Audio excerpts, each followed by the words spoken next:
I just grabbed the subway handrail. Never expected. A glob of snot to smear all over my hand instantly grossed me out. I quickly wiped it off with a wet wipe.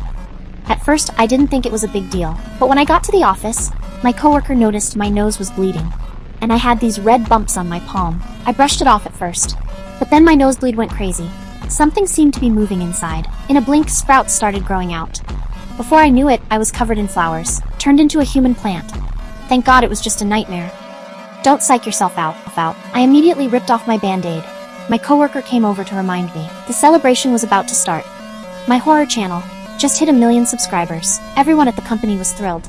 Except my coworker Sarah. She said I'm obviously so pretty. How am I still losing to a copycat? Thinking about it, she couldn't even focus on her live stream. Then the next second. What the hell? Her hands were covered in holes. Did her wish come true? When we got to the station, Sarah bolted to the bathroom, locked the door tight. The holes under her band-aid looked like the surface of the moon.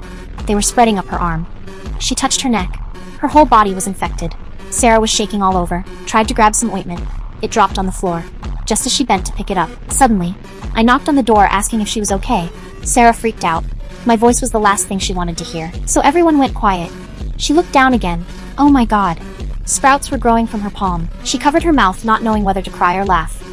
Meanwhile, her body started blooming like crazy. The lights flickered for a few minutes.